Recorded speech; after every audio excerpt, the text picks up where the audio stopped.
Hello! Welcome back to another Fantasy Draft podcast here at Boleros PH. My name is Sam. I'm joined by Gab and Maui. Today, sino ang ida-draft natin today, Maui? Adamson Soaring Falcons. Okay, so for today, Adamson Soaring Falcons, last of our two universities or teams that we're going to draft. Second to the last na to. Tell us more about yung rules ng fantasy draft. For those that haven't seen any of our previous fantasy draft, Gab, let us know, ano yung coverage ng roster ng Adamson for today's draft? Ano yung order ng draft? And then like general rules in terms of like how we rate players for this draft. Go, Gab. Okay, so for this fantasy draft, we're gonna, as you will see in the Google sheet later, we will cover season 69.5 to 84. Bakit 69.5? Dahil walang official roster ako mahanap nung season 69. So I had to watch a recorded game on YouTube and just go by what Boom Gonzalez was saying. Ano yung mga pangalan ng mga players. Because we wanted to include that team na may Ken Bono and Patrick Cabahug. And I forgot that there was a player called Marvin Poleapoy. Yung apparently point guard. Oo nga eh. Ako din, nalimutan ko yan eh.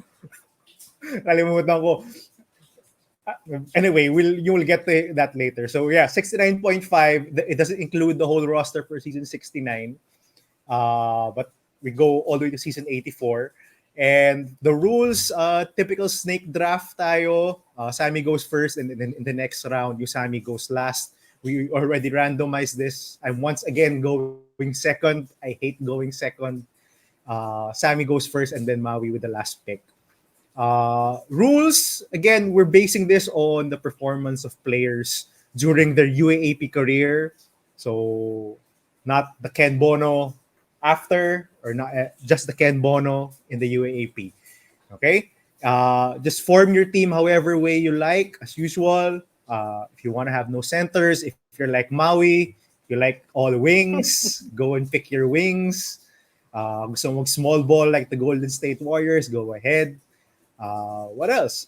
Yeah, I think that's it. And we're going 8 rounds. All right. Sige, sounds good. So, let's get started. I have the first pick ulit. Not sure kung magiging surprise pick to. Baka matuwa si Gab. I'm not sure. Kasi I have a feeling meron si Gab na gustong first round pick. Knowing yung draft history ni Gab. So, for my first round pick from the Adamson team, I'm gonna go with the current player, the most dominant Adamson player right now. Obviously, it's Jerom Lastimosa. Well, I always used to call him Jerome, pero it's Jerom Lastimosa for my first pick. Wala na, I think, lagi na natin siyang pinag-uusapan, like,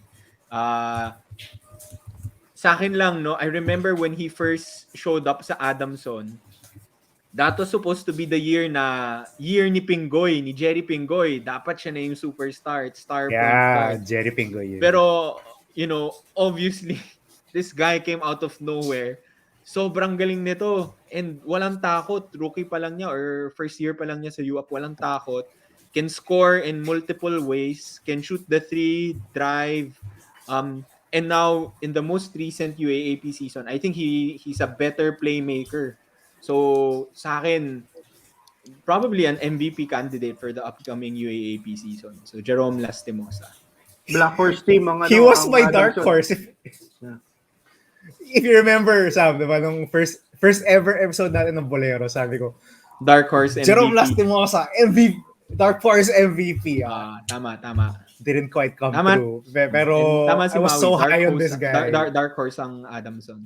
This coming season. Silang host. Yung saan ba siya galing? Silang host, Saan ba diba? siya galing? Yes, silang host. Actually, Si wala Jerome? akong idea. Saan galing si Jerome? Wala idea. Diba? I had no idea where he came from. He was just the guy who took over from Jerry Pingoy. Yun lang yung naalala ko. Ang galing nung guy nito. Jerry Pingoy, naging backup na lang niya. nung Yeah. year na yun. And you couldn't blame Franz Pumaren for starting him over Jerry Pingoy.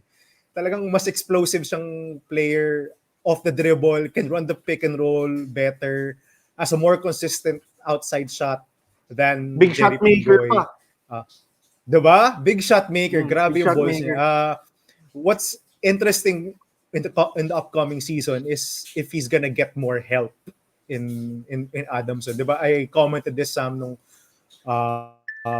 parang nung mid-season nung nag-struggle pa yung Adamson. Parang nahihirapan si Jerom Lastimosa kasi siya lang gumagawa. Alam mo, he has to do everything. He has to set up his teammates. He has to score. He has to play defense on the best guard from the other team. He has to do everything talaga for Adamson. So, it'll be interesting to see if some of his teammates can take the leap or baka may tinatago na naman yung Adamson na diamond in the rough sa kanilang team B or mga rookie na hindi natin alam. Kasi, wala. Sayang eh. I like the way they play, pero masyadong one-man show so for now yung Adamson. Nasrasela But I eh. hate diba? you kasi tama ka. Yeah, yung Nasrasela. I hate you, Sam. Kasi tama ka siya dapat yung first pick ko. Ay, naku, I hate you talaga. Sabi na nga ba eh. Anyway, for my my first pick in this draft, I'm gonna go with the recent PBA champion, Jericho Cruz. Yeah. Si Jericho Cruz, parang for me, if I remember correctly, parang 2 taon lang ba siya naglaro sa UAP or parang maiksi eh. Maiksi lang Naglaro yung siya stay niya abroad. sa UAP. Naglaro abroad si Jericho Cruz. Kaya short stint lang. Kaya short stint Jericho lang. Cruz is Okay. actually part of the, I think, Guam Guam national team, Yeah, di ba? Guam national. Naglalaro siya with Guam national team. One of the surprising players this year sa PBA. I think he averaged close to 15 points per game itong conference na to. Right. Pero alam mo, Maui, Yeah. para sa akin hindi siya surprising. Part of that, Well, Parang when ever he was- since naman scorer siya talaga. When he was diba? playing for Actually- NLEX, when he was playing for NLEX, I think he was the leading scorer din naman. So, surprising lang, I guess, because he was a third San leading Miguel. scorer in a very stuck team, San Miguel team. True. Diba? Sorry, Gab, go. You were saying something. I like his game because I was gonna say that I love his game because he was a 3-level scorer. He became a 3-level scorer in his final years in Adamson. Can shoot the 3 range and cool. You could drive to the basket. I think he's very well known for his athletic finishes. He's not known as much as a defender, but since you took Jerom Lastimosa for me, I'm gonna need a playmaker, parang a linchpin to my offense. And Jericho Cruz, I think, fits perfectly into that role. But there are a lot of Adamson guards. When I was going through the Adamson rosters through the years, I realized that there are so many guards from Adamson. They're stacked with guards. So I could probably get another point guard later in the draft. So I'm gonna go with a wing player in Jericho Cruz. Maui, una. Ubusin niyo na yung wing Go, players. Maui. Back to back. My next pick will be yung I think the only in my memory, the only UAAP MVP ng Adamson.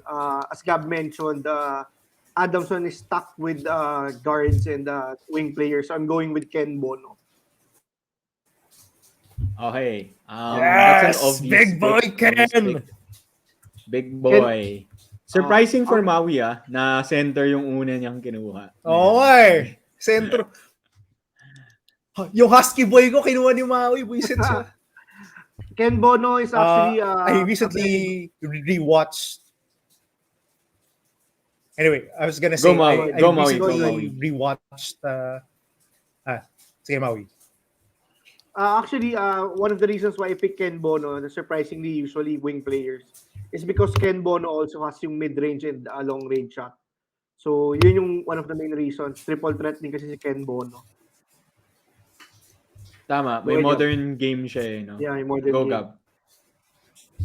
Yeah, that's exactly what I was gonna say because I recently rewatched for me, yung iconic game ni Ken Bono was the Final Four against Ateneo. I think that was their first time in the Final Four in the Final Four era.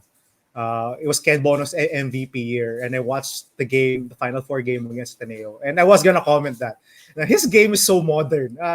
This guy could post up, could shoot threes, mid-range. Sobrang soft ng touch ni Ken Bono. I watched him. I messaged you guys the link to the game. Sabi ko, minamanhandle lang yung si Doug Kramer sa sina-Ford Araw. Walang magawa yung mga big men ng Ateneo against Ken Bono. Sobrang laki niya. At ang soft ng touch niya, yung mga fadeaways niya, mga hook shots. Grabe. Pati from the free throw line, halos sure ball siya. Very surprising. And another realization I had, I talked this to my dad, parang Ken Bono was like the Junmar Fajardo of Leo Austria in Adamson. Alam mo yun? Same play na ginagawa ni Leo Austria ngayon sa San Miguel na put Junmar in the post and let you surround them with shooters. Same thing lang ngayon sa yung dati sa Adamson. Halos lahat ng play na sa Ken at really, he really looked like Junmar. Yung sobrang dominant niya. Grabe lang. Yeah. Okay. Maui, ikaw ulit. Next pick ko for this draft, I'm going to go for another wing. I'm going to go for my traditional wing players. This is a revelation, but I really like his game nung nasa UAP siya. I'm going for Don Trollano. He's playing for... He's in the PBA right now. Wing na naman. Very tall wing player for the PBA. Exactly. I was gonna say, ang laki kasi ni Don Trollano, no? As a wing. Like, he has length. Tapos, solid 3 and D guy. Tapos, nagulat ako. I was researching yung Adamson teams. There was a point pala, there was a season na si Don Trollano ang leading scorer nila. Like, he was that good for Adamson. There was. Hindi ko na-expect yun. It was a time when sina Royder Cabrera graduated already. And I think the only wings that were left in Adamson were Don Trollano and Jansen Rios, I think. Yeah, it was that year. Umabot ata si JD Tonkad doon. Rookie ata siya kung di ako nagkakamali. Okay, posible. Yeah, JD Tonkad. Okay, Gab. Okay. You're next. I'm up next. I'm gonna go with another wing. Alamawi. Ubusin ko na yung wings. I'm gonna go with someone I don't think people remember just because he played in the mid-2000s and was overshadowed by Ken Bono. Patrick Cabahug. Okay. I recently watched this guy's game again. Super scorer from Adamson. 3-point shooter, scorer, /scorer siya, diba? Is he still playing, Cabahug? I think he's still playing in a minor league, not PBA. Minor league. I think MPBL or yung league sa Visayas, Mindanao. Mga ganun. Tama ba? I think so. I think he's still playing. Pero close to 40 na, I think. Yeah, close to 40. But I gotta say, this guy was a bucket. Yeah, bucket. This guy was a bucket. In that Final Four game that I watched against Ateneo, I think Ken Bono scored 33 and then Patrick Cabahug scored 26. So, parang 59 points out of the 72 nanggaling sa kanilang dalawa lang. Talaga sila lang yung gumagawa sa Adamson team na yun. And Patrick Cabahug could score from anywhere. Grabe yung recently ko lang na-realize yung arsenal ni Patrick Cabahug, yung scoring arsenal niya. Kasi he was known as a 3-point shooter pero mid-range pwede din siya kaya niya mag-post up. Yung mga shot fakes niya. He was like, if he were more athletic, he would have been like JC Intal. Because JC Intal was playing for Ateneo yung that time. Mas athletic yun si JC, pero mas better scorer and shooter si Patrick Cabahug. Grabe talaga. He was a bucket. Love this guy's game. Okay. Wow. Meron akong tatlong players na gusto but I only have 2 picks. So, I'm trying to decide kung sino yung pipiliin ko dun sa tatlong players. Sige, I'm gonna go. I have Timosa. So for my second pick, I'm gonna go for probably, I don't know, I would argue the best 3-point shooter available sa draft. I'm gonna go for Jerick Ahamnisi. Really solid 3-point shooter, lalo na nung final years niya. Dude cannot miss. Kahit anong ibato nito, pasok.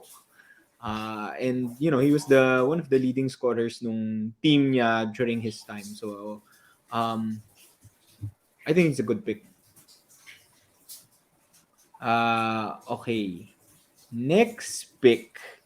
Ito, hindi na ako sure. But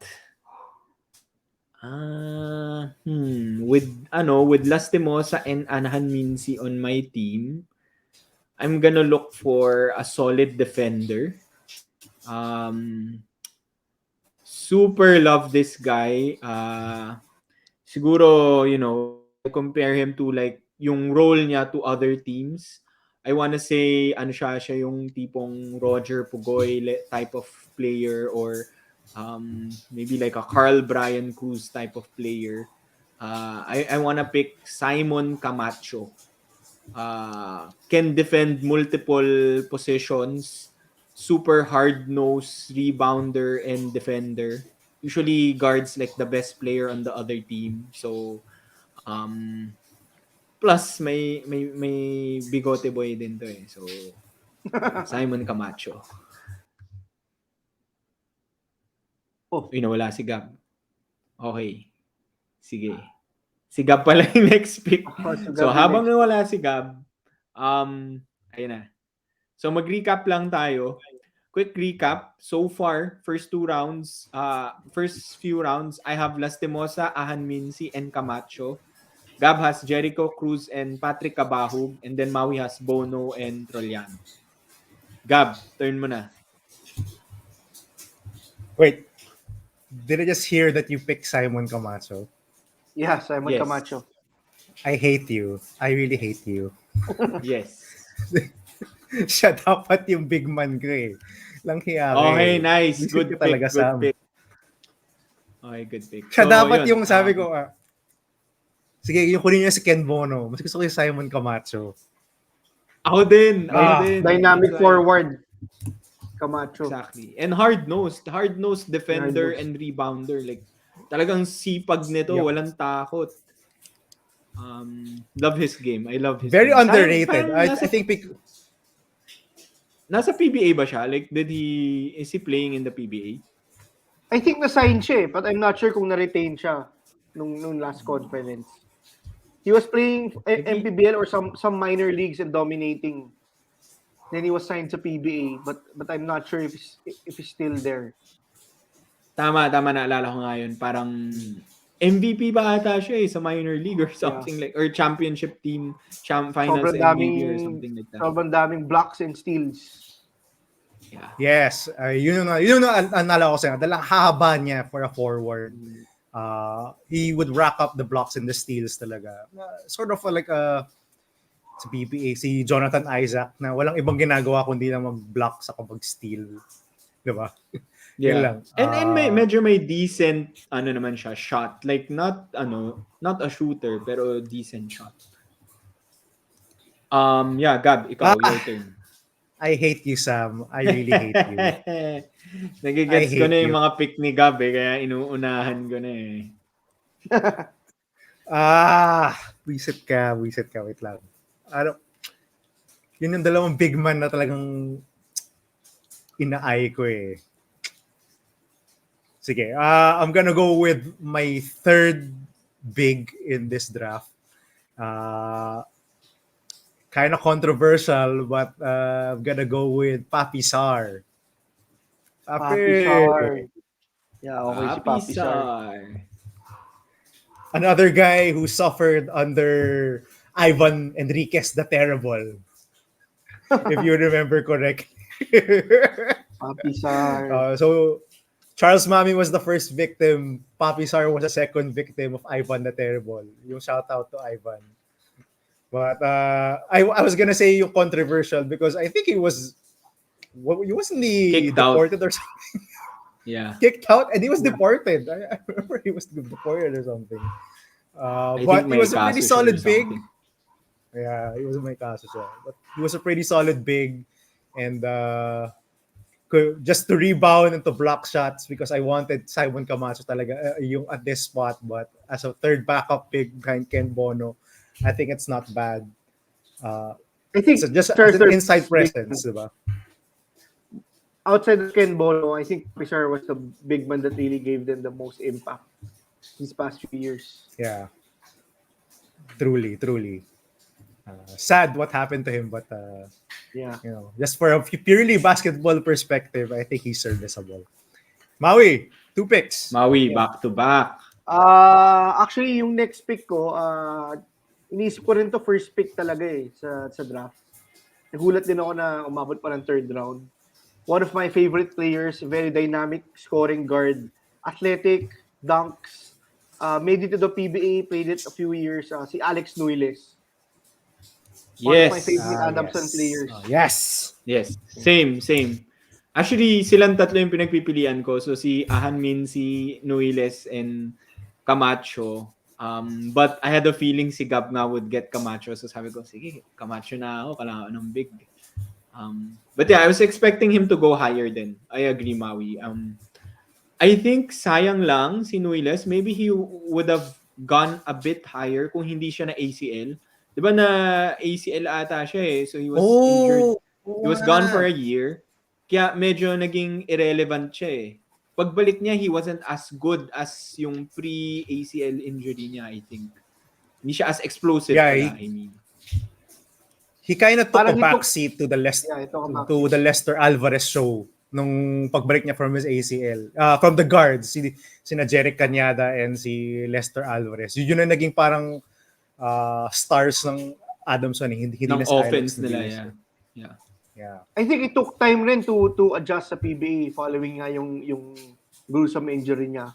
But he was able to stay for a few years, so pwede na rin kahit papaano. Especially coming from a smaller school. Not highly touted. Yeah, and I think he got some trouble with his contract, diba? Something with Kia na he was signed by Kia, pero Tama. when the franchise was turned over, I think to Terra Firma, they weren't Terra honoring the Firma. contract given to him by Kia, which was stupid. But anyway, sayang. I think he's playing in the minor leagues now. I don't think he's in the I don't hear Alex Nuiles anymore. So parang wala na siya. Pero hopefully he's still playing para but he is undoubtedly one of my favorite Adamson players itong past few years. Definitely. Yep. Truly. Dynamic Super guard. athletic nga ng guy na to. Super athletic, Maui. dynamic player. Ikaw ulit. Next pick, another athletic wing na very long and had very memorable games against LaSalle. I think another he had the game winner against LaSalle or UP. I'm going for Sean Maganti.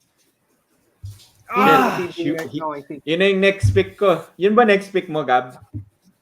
Oo. Sean Bad trip. Maganti. Okay. So, hindi aabot sa akin. Visit ka. Sayang. Okay. I think Another sa akin, athletic Sean wing. Another Athletic long athletic wing na can do multiple things, defend, rebound, score. Pero I think yung pinaka-memorable sa akin kay Sean Maganti is the short shorts. Tama ba? Like, ako lang ba yun? Or yun ang Short naalala ko shorts, kay Sean Maganti? the one-hander floater. Oh. Yes. Kasi Oo. Yes. ang haba niya eh. Tapos napaka-iksi ng shorts niya eh. No? So, parang kitang-kita mo talaga siya pag naglalaro siya eh. I love this guy's game and his improvement as well from his first year in Adamson. Diba? He was just an athletic wing, defender, didn't have much shot. Tapos as the years went on, may 3-point shot, may mid-range shot, may 3-point shot, tapos marunong siya mag-post up. So, kudos to him for working on his game, and he got into the PBA because of that. Grabe ka, Maui. Puro wings na kinuha mo. Don Troliano, Nuiles, saka Manganti. Tatlo. Positionless Wala nga basketball namang is the way rules. to go. Walang rules. Oo nga, tama. Oh. Okay, Gab, your Oh. turn. Okay. For my pick, I'm debating. Hindi mo siguro maubos ng guards. Yeah, I'm gonna go with another wing. Yeah, I'm gonna go with another wing just for shooting because I'm surrounded Papisar with a bunch of shooters in Jericho Cruz and Patrick Cabahug. I'm going with Royder Cabrera. Okay, someone in the Don Troliano mold, 3-point shooter na medyo malaki. Sad what happened to him, but I think Yeah, sad. nag-recover na siya, no? One of Yeah, yung the nag-recover na sweetest siya. strokes. Yes. He's in the body type of a Don Troliano, but he was more of a specialist kind of guy. Not Don Troliano was a do-it-all wing. Yeah. Roger Cabrera was exclusively a 3 points talaga. shooter. Yeah, that was his specialty. So on the wings, I've got Cabrera and Cabahug. I think I like where I'm going. Sammy. Okay, back-to-back picks. For my first pick, so essentially fourth pick ko to, no? Diba? I have Lastimosa, Ahamnisi, and Camacho. I'm gonna go for a 3-and-D guy. I feel like underrated siya nung nasa UAAP siya. Hindi siya masyado napapansin, but solid contributor to the team. I'm gonna go with Janus Lozada. 3-and-D guard wing type player. Wait, who? Janus Lozada, hindi mo maalala yun? Hindi ko kilala to! What? Hindi mo maalala si Lozada. Search mo. Wait! Search mo. Wait Gusto ko lang. yung guy na to. Oh. Naglalaro pa siya ngayon. Janus Lozada. Okay. So, I haven't been surprised in a long time sa mga draft natin. Pero ito, legit surprise ako. Parang, sino? Okay. So, Janus Lozada. So, pwede, go ahead, recap Sam. mo na, Gab. Recap mo na. Okay, so, Kala ko si Lastimosa, Jansen Rios, Ahamnisi, Lastimosa, Ahamnisi, Camacho, Lozada. And then Gab has Jericho Cruz, Cabahug, Sar, Cabrera. Maui has Bono, Troliano, Nuiles, and Manganti. Okay, halfway through na tayo, di ba? Wait, I have to... When did this Janus Lozada play? Sino mga kakampi niya? Sino nga ba yung kampi niya nun? Janus Lozada. Sino Jericho Cruz siya yun ba? eh. Si Jansen Rios ang inisip mo. Jansen Jansen Rios. Rios. Yung parang scoring guard din. Time ni na Luiles. Jansen Rios yung talent Sam. Hindi ba Jansen Rios nga ba yun? I think Jansen Rios, Sam. Gago, oo nga, no? Yeah, I think Jansen Rios. Jansen Rios. Basta alam ko, parang weird yung name niya. John something. Yeah. Oo nga, no? There ka. Scoring wing, di ba? Nakaka-3, nakaka-defend, matangkad. Parang Alex Nunes built, ganon. Jansen Rios. Jansen Rios, Jansen Rios. Ito nga, no? Kay Kenneth Remdes, tama. Jansen Rios na fourth pick ni Sam.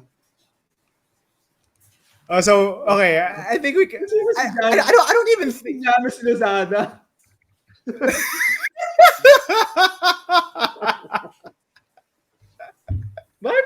nilagay ko dito. Wait, nasan nga ba si Janus Lozada? Hindi ko nga siya mahanap sa listahan na. Ayun, okay.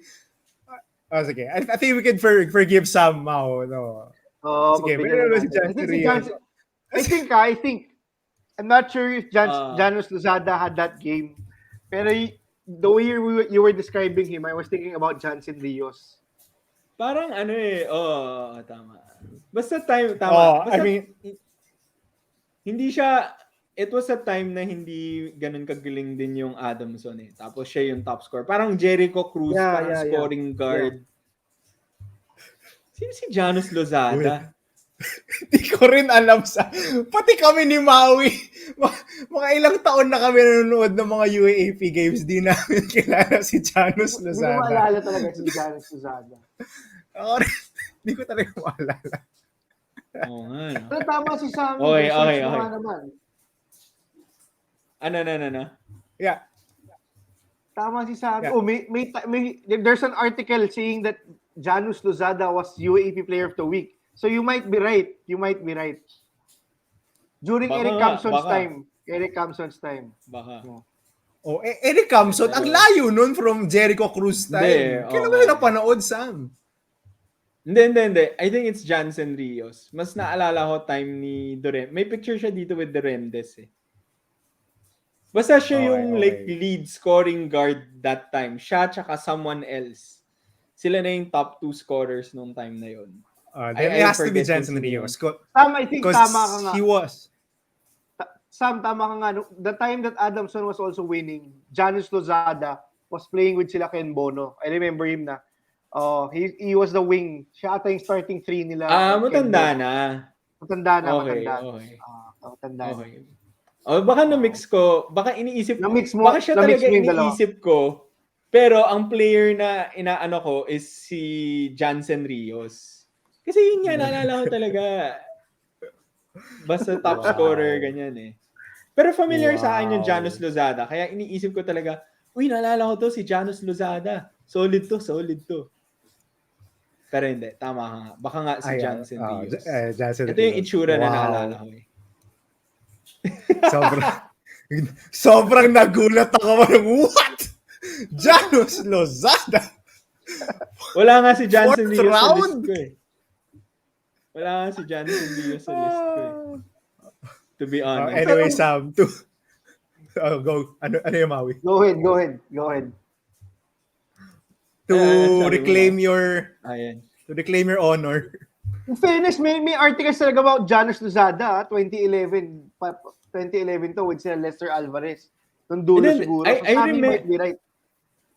I remember the name Janus Lozada. So I think mas nagring ng bell sa akin si Janus Lozada than like Jansen Rios. But like looking at Jansen Rios photo, siya yung iniisip kong player na parang naalala ko parang Jericho Cruz type of guy.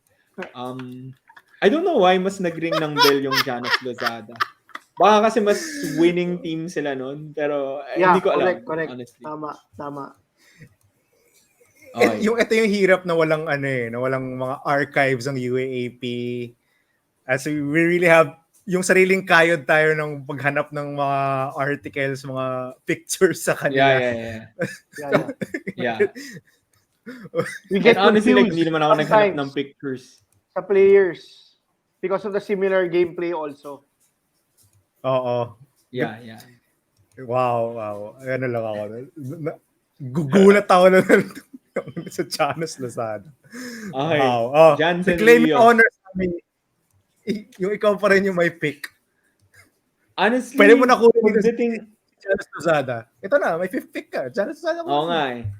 Honestly, pagdating dito sa picks na to, parang medyo nahirapan na ako eh.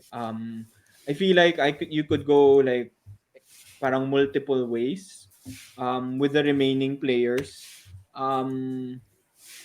For me, the top remaining players are all guards or point guards. Wala na eh, stack na yung guard lineup ko eh. So, thinking if I should just draft based on talent or based on need. Gusto ko kasi balanced pa rin yung team ko eh. With that said, just basing it off 1, 2, 3, 4, 4. Sige. I have a feeling I'm gonna go for talent over position. I'm gonna go for dun sa mga top guards remaining. I'm gonna go for Lester Alvarez.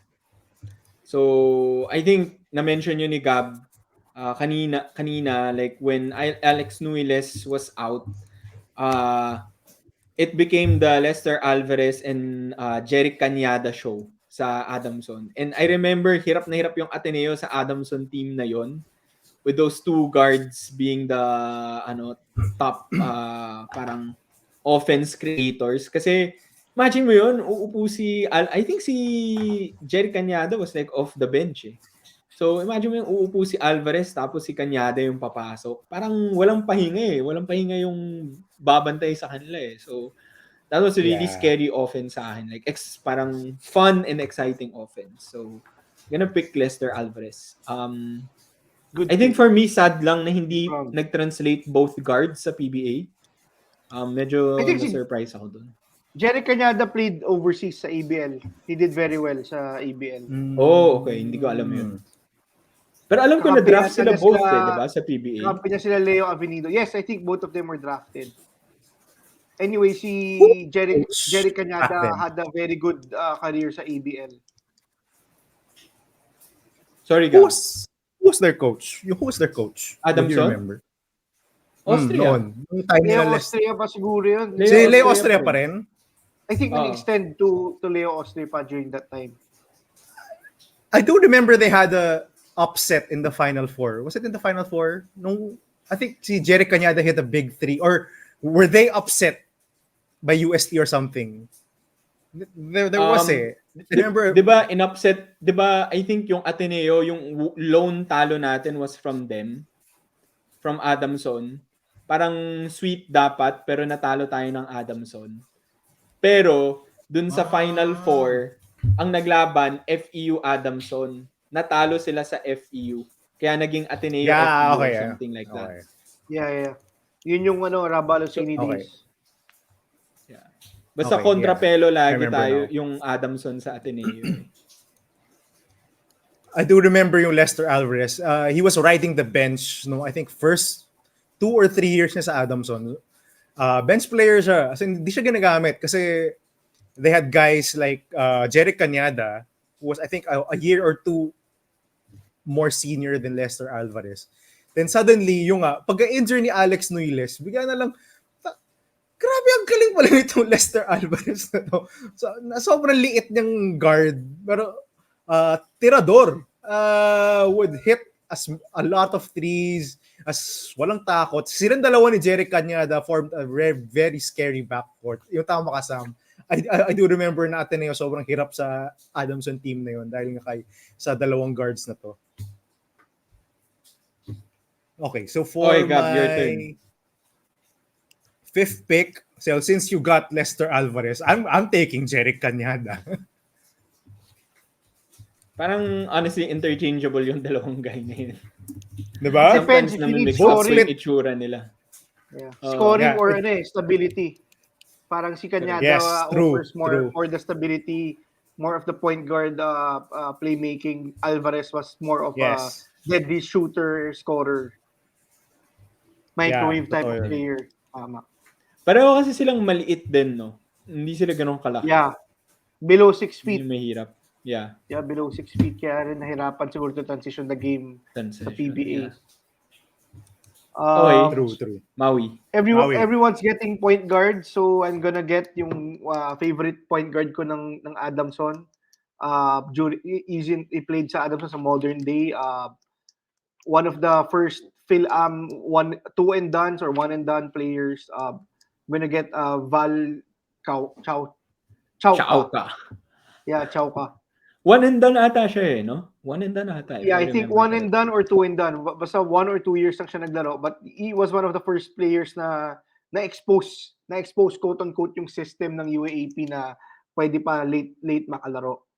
So Val Chauca was a very entertaining player. So I'm picking him as my next pick. Since both you picked the other point guards. Yun. I think natuwa din si Tab sa kanya, if I'm not mistaken. Parang merong yung natawa si Tab. May merong big game siya against interaction Ateneo eh. May very big game siya with Ateneo. Kaya I remember him very vividly. Parang he got very hot sa 3-point line. Yeah. Okay, And sige. I think he contributed to the downfall of Jerry Pingoy. Yeah. Kasi, Yeah, that's true. diba, nung pagka-arrive ni Jerry Pingoy, he was the high-profile transferee from Ateneo. And then, apparently, si Franz may ni-recruit na Peruvian, diba? I think he's from Peru. Na Val Chauca, na mas ginagamit niya, mas scorer, mas a better 3-point shooter beside Ahamnisi. And then the following year, doon na lumabas si Jerom Lastimosa. So, forever na na-bury sa bench si Jerry Pingoy. Yeah, tsaka si Val Chauca played Division 1 basketball sa States. I forgot what Division 1 school. Kaya he really supplanted Jerry Pingoy's chances na umasenso when he transferred to Adamson. Yeah. Yun. Okay, ikaw ulit, Mau. Ikaw ulit, Mau. Next pick ko, I'm going for an underrated big that could also shoot outside. He was valuable during the championship run of San Miguel this conference. I'm going for Rodney Brandian. Shucks, hindi ko expect na kukunin mo yun May Bono ka na eh. Wow, si Maui, puro big na yung kinukuha ngayon Hindi ko na-expect yan. Rodney Brandian. Madaming versatile bigs yung Adamson nakaka-shoot ng 3-point shot tsaka na-drive. Kaya pwede. Okay. He was semi-cutie pie, if I remember correctly. The crowd loved him. Personally, he's not my type, but but he was a semi-cutie pie. He was not Chris Chu level but he was the ultimate cutie pie. But he's one of the most dirtiest players for me sa UAAP. Talaga? Oh yeah, I think he was pretty known. Yeah. Hindi ko malala yun. Yeah, he was. He was pretty known for being a physical big. Nagtatago yan ng mga siko niya. I do remember seeing Doug Kramer and Raba were complaining about him because he was pretty dirty. Tsaka he was very thin pa no UAP. He was very thin and long. You wouldn't really think na he was a dirty player given his stature and size. Just a side note, si Val Chauca played for UC Berkeley, Division 1 sa NCAA. Oh, wow. Oh, okay. Wow. He's playing in, I think, Malaysia or Indonesia now, if I'm not mistaken. I saw clips of him. He was playing pro ball in Malaysia or Indonesia. So made the good decision. Never got drafted in the PBA. Okay, Gab, your pick. Okay, for my pick, I'm gonna get a backup big. And he has my vote. Now we're probably gonna talk about it once the UAP season draws near. He's got my vote for breakout player of season 85, baby boy Cedric Manzano. Bakit mo anuha yun? Akin yun. Favorite. Kinuha mo si Jerome eh. Sa si Simon Camacho eh. Gusto ko yun eh. Sa akin si Baby Boy. No, but really, I'm very impressed with this game. He reminds me of someone na I I can't pinpoint na that time. Basta, he's not that athletic. He's small. Pero, ang crafty niya sa loob. Alam mo yun? Yung sobrang crafty lang niyang big man. Kaya he has hook shots, reverse layups, under goal stabs that just go in. And he's always at the right place at the right time for yung mga drop-offs ni Jerom Lastimosa. So, if I were to pick someone to break out this coming UAP season, I would pick Cedric Manzano. Sa akin, naalala ko sa kanya, being an Ateneo fan, maybe like a craftier version of John Apacible. During yung John Apacible from Ateneo, like, di ba, he was Mr. Perfect, very efficient scoring under the basket. As soon as basta you pass it to him, he'll find a way to make a shot under the basket. Tapos undersized big that really rebounds well. Yun yung naalala ko kay Cedric Manzano. Baby boy. Yeah. Came out of nowhere this season. No? Yeah. He was just inserted into, I think, the LaSalle game. Nung overtime game nila nung first round against LaSalle. He was inserted. He was pretty good. He took over when, I think, Lenda Duanga got injured. So, yun. I expect him to have a big season in the upcoming UAP season 85. Mukhang Sam, high 2 picks. tension ni Nasa Pela. Okay, sige, finally, siguro I really need to get a big man na. Medyo undersized big, pero going back to that Lester Alvarez time, sa akin, I think itong guy was one of their starting big men. Good, solid mid-range game. And nung UAAP, maganda pa katawan niya eh. Ngayong nasa PBA siya, medyo ang laki na niya eh. Kaya I feel like bumagal I know who you're talking about. So I'm gonna pick Eric Camson. Yeah, solid as yan. my big. So Solid I think big, sobrang solid galing, big. sobrang galing and solid niya sa UAAP. He still plays sa PBA pero I feel like bumagal siya. One of those, 'di ba Gab, pinapag-usapan natin si Aldrich Ramos, lumaki so bumagal. I feel like Eric Camson exactly the same. Lumaki siya so bumagal yung laro niya. So, I think Eric sayang, but Camson I love his UAAP game. had to really bulk up nung sa PBA. Kasi very undersized siya eh. I think 6'3 lang ang height. But so Yeah. far naman, he's doing well. He's still in the PBA. Yeah. Kasama niya Good sila for Wami him. Chongson sa Terra Firma. Terra Firma. Correct. Okay. So, yan. Finally, I have a big. Next pick ko, meron pang like a bunch of guys here that I think are good or solid. Pero I'm gonna go for a player that I really like. And actually, if you remember, Gab, draft ko na to before, yung guy na to. So I researched, transfer itong guy na to. So I'm picking JD Tonkad from Adamson. So I also drafted him nung sa UP draft namin ni Gab. So he only spent 2 years sa Adamson, but he had actually decent numbers. And naalala ko, Adamson pa lang, gustong-gusto ko na yung guy na to. So I checked, 2 years in Adamson, he averaged 9 points, 3 rebounds, and 1.4 assists per game. So, Highlight not machine. bad stats. Yeah, highlight machine. Not bad stats for like an all-around forward and for his 2 years. So, gusto ko talaga to kasi all-around forward, guard forward siya. I like his length, ball handling skills.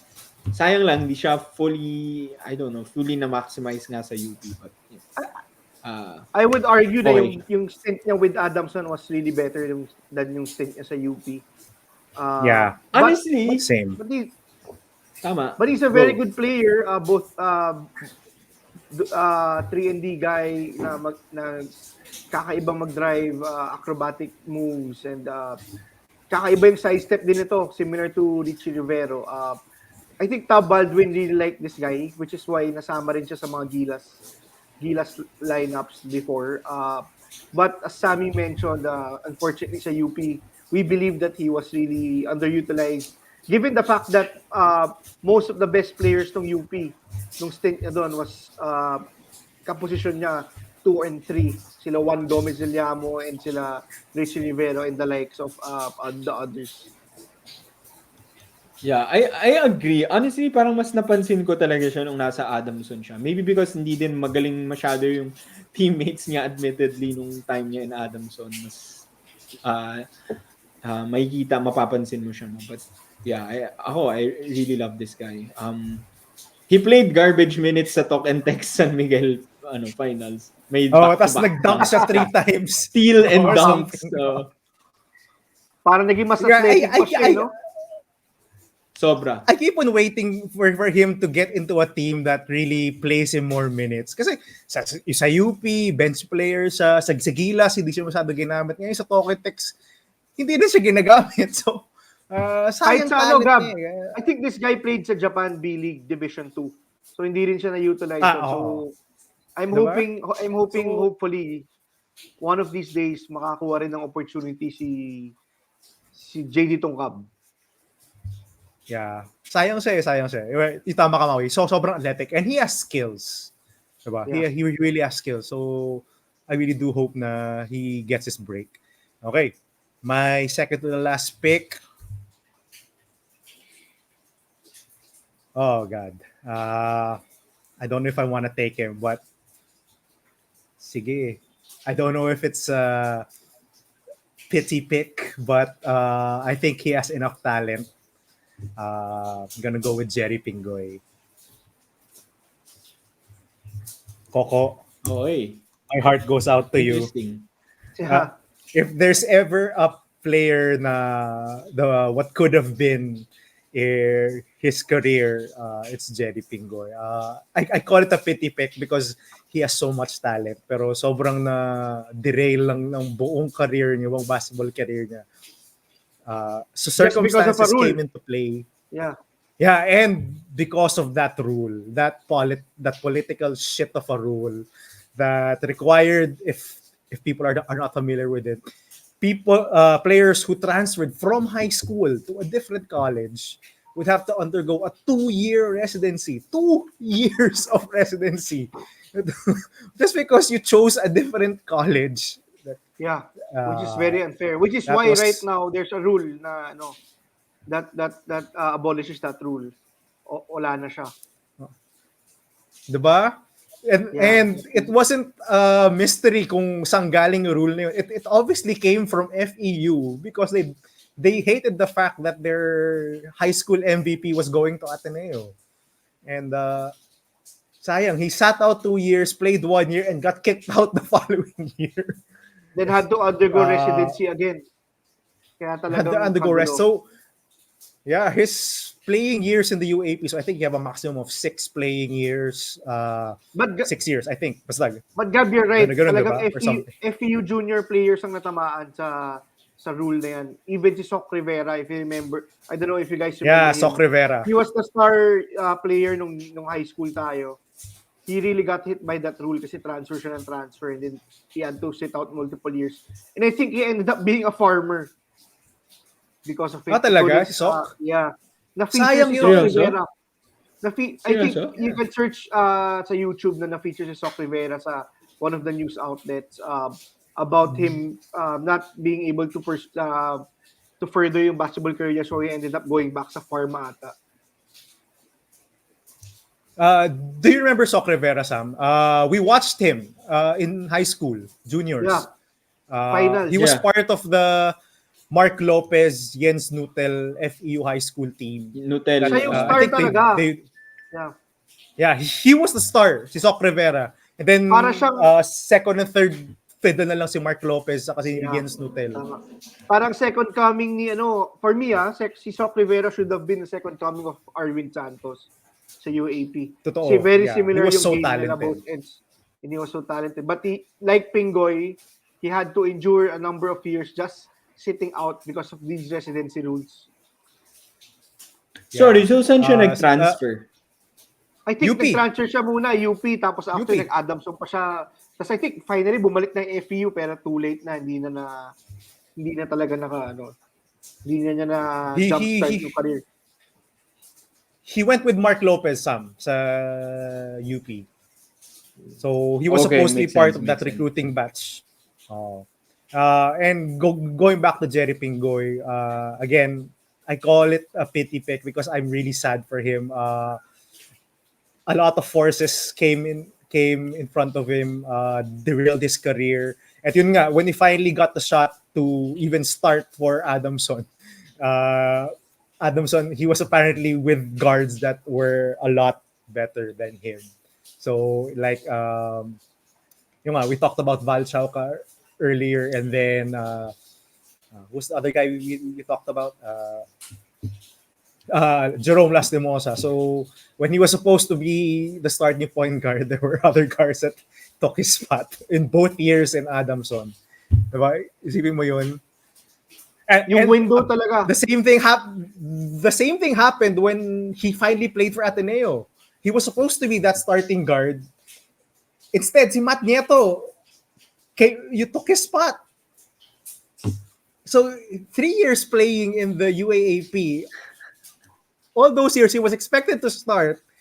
All the same 3 years, his spot was taken by his backup. Diba? So 6 years in the UAP, 3 he sat out, and 3 his spot was taken. My goodness. At saka just to add yung kay just to add doon, yung 2 years na nawala siya, grabe, laki nung tinaba niya. Yun din. Kung nakita mo yung high school built niya compared to the one when he debuted for Ateneo. Mahirap yung 2 years na walang competitive basketball. I can imagine what he went through nung college career niya. He really is one of those players na tama si Gab, what could have been. What if players? Sana nag-aral. Sana nag-aral siya, no? Sayang naman, no? There was a rumor na he had a big stipend from Ateneo, from the athletics department. Not only was he offered a scholarship, he was offered a pretty big stipend. I'm not sure of the number. I heard rumors of that number, but sayang, 2 years. Stipend niya for 2 years. Ganon. Sayang. Yeah. Jerry Pingoy. Yeah, I didn't even have him on my list kasi sobrang daming magagaling na guards that played more minutes than Jerry Pingoy. But yeah, I feel bad for him then. Maui, back-to-back. Last two picks, no? Tama. last two picks two, ko, Maui. I'm going with my tradition. I'm going with both wing players, both dynamic wing players. Yung first is si Ryan Monteclaro. He was very... I think what this guy lacked was really an outside shot, pero grabe siya mag-drive. Also had a very good sidestep and spin move. And he also played point guard, I think, for Adamson. He was also a playmaker. And then yung last pick ko, I'm going with since you guys picked yung future players na I think will break out. I'm going for the player that should have broken out nitong season 84 but was injured. I'm going for AP Manlapas. I don't know if you people remember this guy was the one Athletic. that posterized. Yeah. Oh, okay. This guy was the one that posterized Kai Soto in high school. Really athletic guy. Okay. So I'm hoping Sana- this guy sana will break makabalik out siya, this no? coming season. I view him similar to an Alex Noyles type of player. So sana makabreak out. Yan. Okay. Okay. Very good pick, Yeah, Mau. good. AP Manlapas. Actually, Okay. hindi ko na siya linagay sa list ko kasi yun nga, injured siya last time. Because we haven't seen much of him. We haven't seen much Yeah. of him yet. Yeah. Yet. So, But masyado na athletic, I'm very excited, explosive guy. I'm very excited for Adamson in this upcoming season. So, we'll reserve that for our Sila ni future Aaron podcast. Fermin yan. Yan ang mga hinihintay. Yung mga Yes, Adamson. si Aaron Fermin. Big Aaron man Flowers. naman yun, di ba? Four. Stretch 4. Okay, Gab, last pick. Okay. For my last pick, I was kind of Sige. Yung close to my heart kasi diba yung mga marataba, yung mga husky boy. So I was thinking, should I pick si Ivan Villanueva? Pero sabi ko, I go for another husky boy. si, I think was key to the second round run of Adamson in the past UAP season, Keith Saldivar. Yeah, si Saldivar. Ay, So, sayang. Iniisip ko yun si Saldivar. Kala ko si Stretch big. Yeah, stretch big. Alam mo, Gab, hindi ko naisip, nakalimutan ko na si Ivan Villanueva. But now that you mention it, nga, no, husky boy siya na, undersized big man. Halimaw to nung high Parang school. second coming of Bono. Second coming of but Bono. he's very undersized. Enrico. Yeah, Pinsan Enrico. Yeah, Pero he's undersized 6'2". ko 6'2 lang. So talaga nahirapan siya transition yung game niya sa seniors. Yeah, but Similar going back to sa- Keith Saldivar. Sorry, guys. You're going back to Keith. Yeah, you're going back to Keith Saldivar. I got him because he's in the mold of Ken Bono who can stretch. Not as much of a post game, pero can stretch the floor. And yun nga very key siya to the second round run that Adamson made towards the Final Four nung this past season. Kasi nga he opened the lane for Jerom Lastimosa and for Baby Boy. For Baby Boy to get those dumps and drop passes from Jerom Lastimosa in the paint. So really you opened up the floor.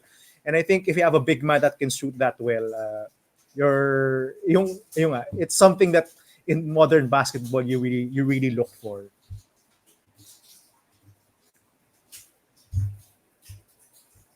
Right. Last pick, Sam. Sige. Last pick. Siguro I'm tempted to get another big kasi maliliit yung players ko. So looking at let's say Alenda Duanga ganyan. But I think I'm gonna go with someone na okay, sige. I think I'm gonna go with future player also. Future player. Hindi siya, I think yung problem niya, rookie year niya last year, hindi siya consistent. He wasn't as consistent nung rookie year niya. But I feel like he has a lot of promise then.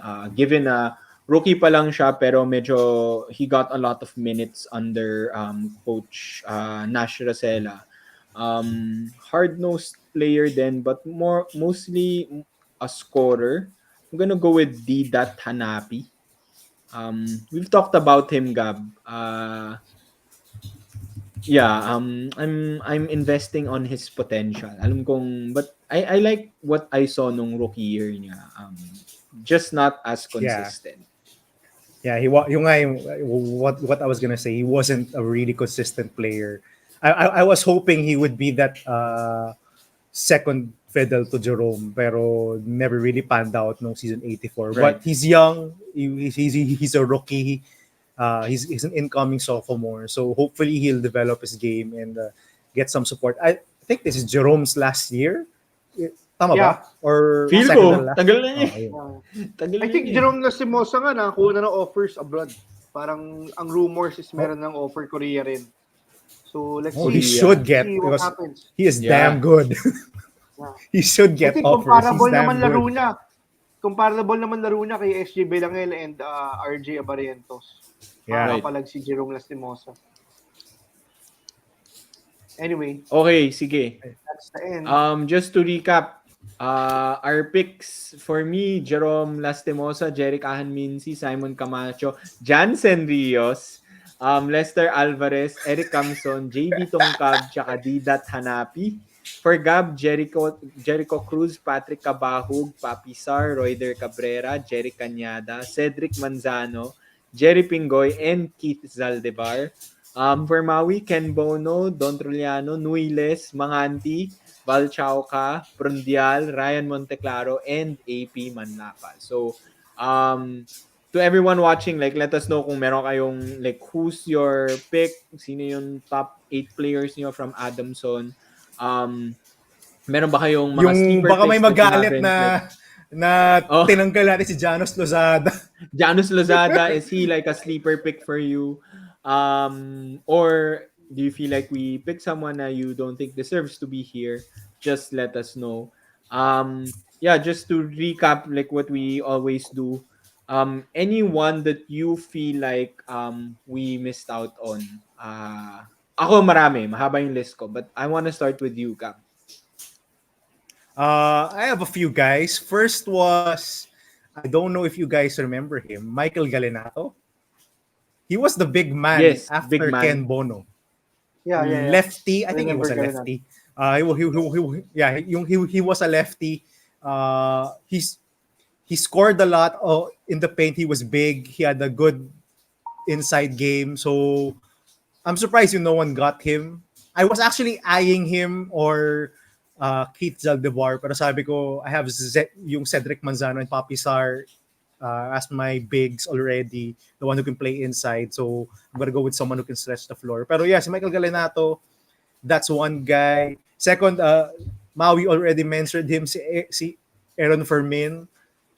We didn't get to see him play this past season, but I think he's making a comeback. I think he was out for it's either due to injury or academic problems. De, Basta, academics siya.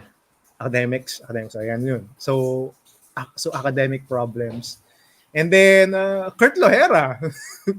I mean, Yeah, well, he's Kurt not the Lasal Kurt, yung Kurt Lohera, Lohera pero and Tyrus he's Hill. still he's still a pretty good player. So yeah, so those three. And another guy. Sorry. Si Axel Inigo, the better Inigo. The better. I think. Yeah, go ahead, Gab. Kasi, pero he wasn't the same nung sa FU, kakaiba na siya, Axel Inigo. So he was still pretty good, Mau, nung sa Adamson sa. Yeah, I do remember he was still a pretty good player. But yeah, he became better in yung under Nasra Selaba or Olsen sa FEU. Yeah. But I think Axel Inigo, the better Inigo. I think for me kasi si Axel Inigo was with Adamson when Adamson was a bad team. Ako ayoko talaga yun like picking someone from like a bad team. I wanted to get like Kurt Lohera or Tyrus Hill. I was choosing between them versus like Didat Hanapi, pero I don't know, hindi ko na maalala yung game nila nung time nila sa Adamson So sabi ko, okay, I'll just pick someone more recent. Sorry, Mau. I'll go next just to add to that. Go ahead. Obviously, like I needed to pick a big, so I had, Lenda Duanga. Sinama ko din sa akin si Austin Manyara. So, hindi siya, I think he was one of the first imports ng Adamson. Pero naalala ko siya kasi pasyente siya ng dad ko. Tapos sobrang hinahype siya. Malabo mata may contacts siya Tapos sobrang hinahype daw siya nung manager niya. Slam dunk champion to sa place niya, ganyan. So, I always remember Austin Manyara. The one guy that I really wanted to pick, pero ang dami kasi talagang guards ng Adamson. If you remember si Robbie Manalang, yung Chinese, yung medyo singkit na guy. Super smart player. I think really solid point guard, floor general na smart player. Played under Franz Upamarin, if I'm not mistaken. Ilan ba silang mga Manalang? Parang marami sila Dami nga. There was one in UE. There's one in UE. There was one this past season nung sa UST. I think kapatid na yun. Kapatid yun? Yung sa UST ngayon. I think But anyway, this is the Manalang that I remember. He doesn't look athletic, to be honest. Pero nakakasabay siya with the other guys that he plays with. Ikaw, Maui. Actually, you mentioned most of them, pero one player that I can't forget na talagang nag-stand out rin was John Colina. This guy was the Mm. power forward of Ken Bono. Nung nandun si Ken Bono, he was very reliable and he had an outside shot, good free throw shooter, good mid-range. Pero I think nung latter part ng career niya, nung nawala si Ken Bono, parang medyo naging na-label siya as lutang. Parang lutang. Parang he had a few bad games as parang it really affected his play. What So, the hell? inaasa siya ng Sounds just crowd lagi. I remember that, inaasa siya ng crowd lagi na tumatambay lang sa free throw line. So, parang ganun. So, but I think John Colina was really solid nung Leo Austria time with Ken Bono. Yun.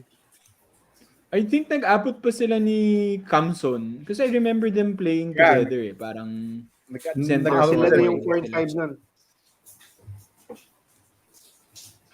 Okay, Okay? sige. So, yeah, that's it for our Adamson draft. So that is the second to the last draft, which means our next draft is going to be our last one, and it's going to be Ateneo. Finally. Pasensya na guys, pero bilang mga Ateneo fans dito, that's what we're looking forward to. Actually, sneak peek lang, no? Gab has already made the list for Ateneo. Anong season coverage nun, Gab? Uh, Season 69 din 65, ba? the Tama ba? 2002. 65. No, Okay. 65. The 2002 Ah, championship team until the current one. Okay, so That is as far as I can remember because I constructed most of season 65 to 70 purely out of memory. Wala nang meron pa tayong mahaba mga yung championship ano. t-shirt nun eh. So pwede mo tingnan yung roster doon, 'di ba? Doon sa championship I have t-shirt. posters actually. That's why Ah, sabi ko, oh, yung kilala ko tong guy na to, si ano to. okay. So stay tuned for that. Excited na kami kasi marami tayong pwedeng piliing players doon. Imagine that's how many championship teams from 9. season 65 to present. So that's 9 championship teams. For that last one, we're going to try to invite another person to the draft para naman mas marami tayong madraft. We'll find out kung sino yung magiging fourth person natin. Pero watch out for that. Yeah, don't forget, like, comment, share, and subscribe. See you next time. Bye. Thank you. See you. You